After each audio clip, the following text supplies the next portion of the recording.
Hello everyone and welcome to another episode of Kickstarter in the current year, where it's starting to get pretty hot, so I have to keep my window open, so hopefully the audio isn't awful.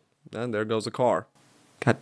Today's video is going to be a double feature. We love our double features, don't we, folks? Today's double feature is, as they often are, a gaming one.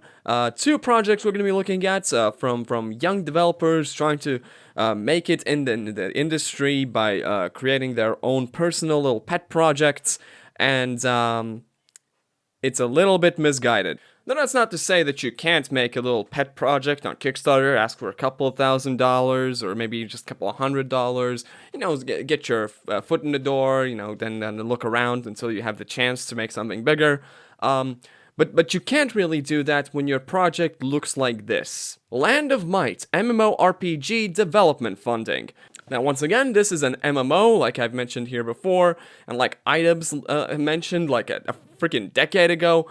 MMOs are killers. They if you don't know what you're doing, you are going to get absolutely bonered if you try and make an MMO.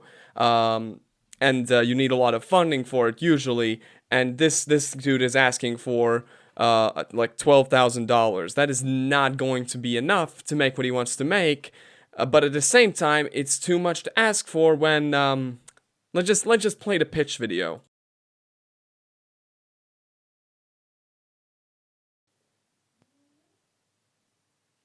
Yeah, there is no audio in here. I didn't have to cut something out because of copyright. Maybe he had to cut something out because of copyright. There's nothing in this video, and this is the gameplay. Yes, we will acknowledge what this is obviously basically ripping off in a moment, but just so we aren't looking at all of this happening on screen in utter silence, I guess I'm gonna put in some, like, I don't know, maybe some soothing copyright-free music on top of it. Yeah, that would be nice. Let's do that. I'm over here stroking my dick. I got lotion on my dick right now. I'm just stroking my shit. I'm horny as fuck, man. I'm a freak, man. Like, for real. So that's basically pretty goddamn offensive to look at. Let's just look at the rest of the project, though. Backstory. Greetings, prospective donors. I am Noah Kurtz, junior CIS major at James Madison University. At least it's a different university than we've looked at before. Hopefully this one isn't, like, full of nepotism or whatever. He basically goes on to say that he started by developing in Java, and that sucked ass, but he made this prototype. And now he goes through the steps of developing the first versions of this game, and it's like, I mean, that's neat. It's a look into the development process for a game made by someone who's basically just learning how to make games, and it shows. I mean, I'm not gonna say I could make this. I could not freaking make this, but like, I'm also not making a Kickstarter project about it, so, give and take. It's at this point that you sort of go, ooh, that's not a good sign. A few months later, I noticed my laptop acting strange and preemptively backed up all of the game's files, 1 gigabit at this point, to my trusty Degoo account. My laptop died, and I went back to Degoo, and there were no files. As it turns out, Degoo has a provision where it would only hold your files for a week unless you log back in weekly. Now, I'm gonna go ahead and say, then maybe don't use the word trusty Degoo Cloud. Maybe it's not very trusty if it deleted all your freaking files after a week. I feel like this is a pretty big oversight, not just for a developer, but for a freaking CIS major. Like, you gotta get this shit figured out. But he goes on, to post a bunch of screenshots, but I mean, it's the screenshots that we basically saw in the pitch video. I call it a pitch video. It's not a pitch video. It's gameplay footage, which is more than most Kickstarter projects offer. It's not very enticing gameplay footage. Admittedly, a large part of that is just the graphics. He does need someone to figure that out for him. I might have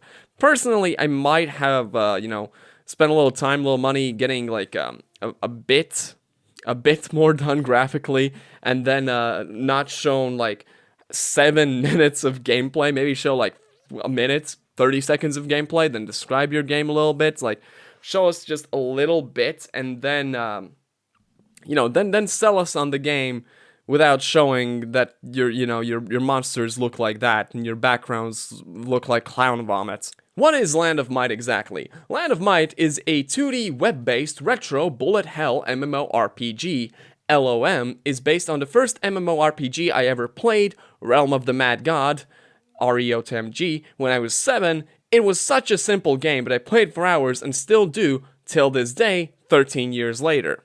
I'm gonna go ahead and say I played quite a bit of Realm of the Mad God as well. I occasionally log back in, do a little bit of grinding, a little bit of this and that until I die, and then I rage quit, and then I don't play the game for like several months, and then go back in and play as an archer for the 50th time. But this paragraph, these couple of sentences, sort of illustrate why, you can make this your little pet project, but this Kickstarter project doesn't need to exist. You're acknowledging that this isn't an inspiration. You're not getting inspired by Realm of the Mad God. You're kind of trying to remake Realm of the Mad God from the ground up.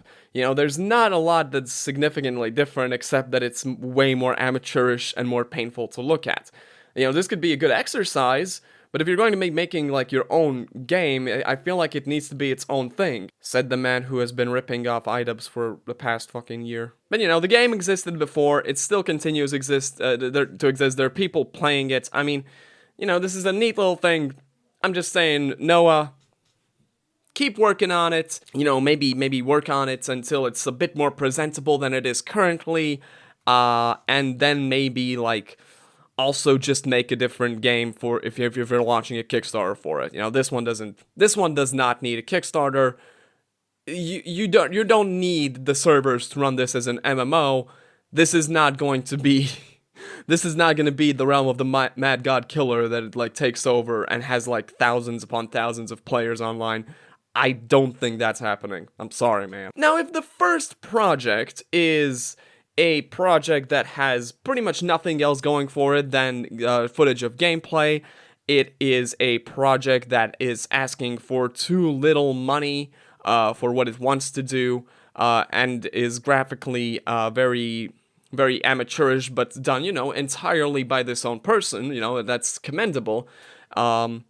This second project is like the polar opposite. This is like some peak horseshoe theory stuff, because the second project is probably fucking worse, and it is Crypt of Shadows, which is asking for $600,000, and it has raised $105 from 3 people, so halfway there.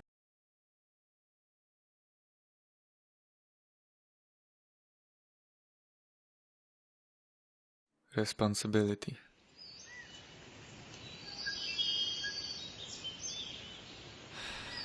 That's what I feel. I must find a lot of money. Yeah, I've heard you need to find like $600,000, in fact. Yeah, well, good luck in finding that in the fucking forests. I will do anything, complete any task, any order. I can't do many things. Hey, buddy, could you mix your voice a bit lower? Cause like I can almost hear something over the music and your heavy Polish accent. Like maybe if you were a bit more quiet, like I wouldn't have to worry about that. I can just enjoy the vibes of the music and the default Unity asset visuals. I think that would be pretty neat. The world is dangerous, and people are wolves. Keep your eyes wide open. Keep your sword firmly in your hand. Now, normally I'm always like, oh man, another project using AI voice generation to like either do the pitch or the dialogue or something. Ah, that's so lame and cringe. I would have suggested for this project to use this entire way through. Like, the guy even acknowledges down in the description that he is not a native English speaker and is in fact quite poor at English and is not very confident as a speaker. So the dialogue he did for this game and the pitch video is all he has done himself. Maybe he could have cut that part out as well, but there's a reason why I think he really wouldn't do that. Yeah, he at the very top, the very first thing he says is, all text below has been translated using Google Translate, so I apologize in advance if any word in the sentence may not fit the context. I will try to eliminate this problem. I didn't record a video about the game because I didn't want to disturb you with my poor English, which I struggled with while recording dialogues for the game and the trailer. Thank you, and I invite you to my life's work. As usual, when people make these Kickstarter projects, there's like a line in there somewhere that's like, "Oh, this is my dream. This is my main ambition in life." And in this case, this is my life's work. The dude's 23 years old. I was just 23 years old. I'm not going to call anything I've ever made, or anything I'm going to make in the next fucking decade probably, my life's work, because that is a depressing thought. Is my life's work the fucking Lucic video? Because if that's the case, I'm going to fucking Stroking my shit. these modern games, each of them must be big, long, preferably 300 hours, epic and loud, but sometimes you need to take a break from these giants and come down to earth, to ordinary human problems. I present to you a work that was born in my head 8 years ago. So when you were 15... do most of us have really great ideas at 15? Because I sure as fuck didn't. Crypt of Shadows is a realistic, third-person, open-world RPG that transports you to a brutal, dark fantasy world where northern refugees flee the war into a small mining valley. They have occupied nearby areas, rob people, and do not hesitate to kill someone for a simple piece of bread. Danger at every step. A world without elves, dwarves, and magicians in fancy hats. Only greedy people. A few wizards and monsters are lurking everywhere. Can you decide if this is a fantasy like world with monsters and a few wizards, or if it's like a brutal, realistic shit with like refugees and cutthroat like economics and everything? I understand you want both, but you can't sell the game as being both but not the other one, and just doesn't fucking make sense. This paragraph doesn't make sense. This isn't Google Translate. This is just you not making any sense. Most games make idiots of us by telling us what to do, pointing the finger at us, as if developers assume that players are too stupid to understand the purpose of the task. Pathetic. You look at a fucking mini-map on a game, you're fucking pathetic. When I'm playing Dota and one of my allies pings me on the fucking map, I say fucking pathetic. You think I'm some kind of idiot who doesn't see that you're getting killed? I see it, I just don't care. But I want to end this farce. In my game, I won't tell you, "Hey idiot, here's your marker, come with me, Dad will take you there." Dad. You'll have to fend for yourself by listening to dialogue and observing your surroundings to remember the locations.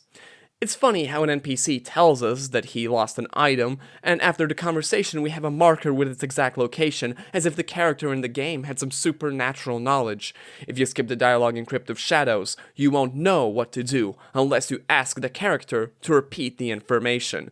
I really look forward to reading all their Google translated fucking descriptions to figure out where I need to go in this Polish game. I so look forward to that. No minimap in the game. Why? Today people look at the minimap and do not focus on exploring the world. Tell me yourself, do you remember the world, route, and cities in games with markers and a minimap? A lot of times, yeah, kind of. If I play the game a lot, then I actually do remember like where I have to go.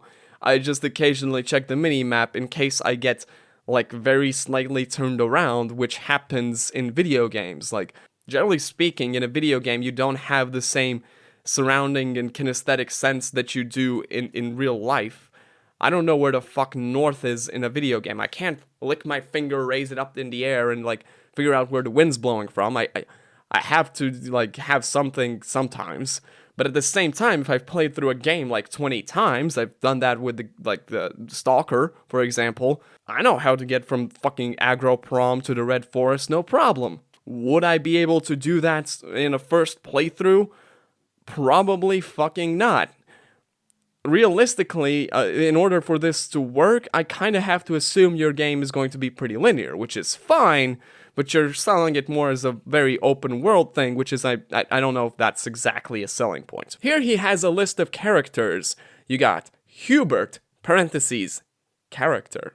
You got Odegon, you got Alev, you got Nassim, you got Filion, you got Lord, and the only reason I wanted to look at these characters is also the only reason I want to scroll down to where, for whatever reason, he's posted a selfie of himself at the bottom, and generally speaking, there's nothing that I would comment on in this image, you know, maybe poke fun of his Thanos t-shirt.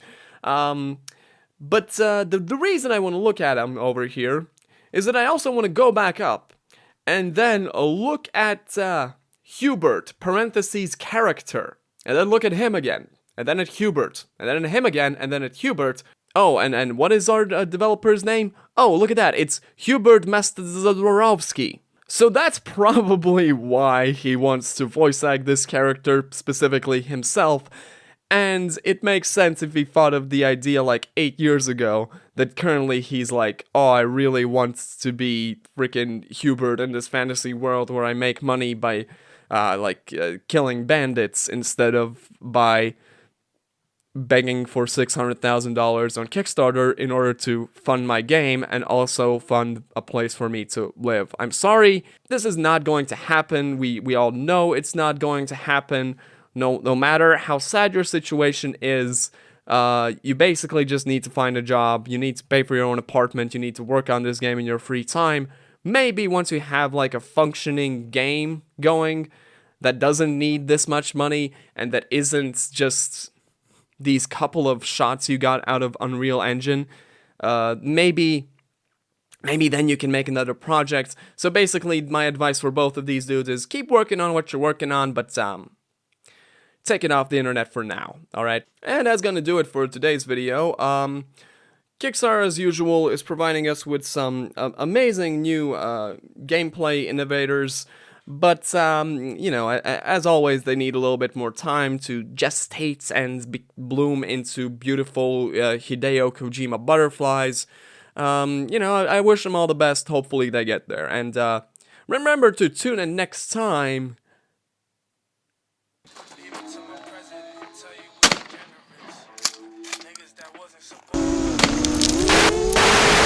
Big Yellow House Organic Lemon Farm, a classic among iDubbbz's Kickstarter crafts, and a frequently requested deep dive, and understandably so. A story featuring shotguns, drones, hoaxes, and lemons, what's not to love? But there's even more to this weird project and the man behind it than meets the eye. Mind you, this won't be a review of the project itself. There are links to the iDubbbz video on it and the original project as well as other sources, and those can be found in the description below. Where I forget the end of my sentence.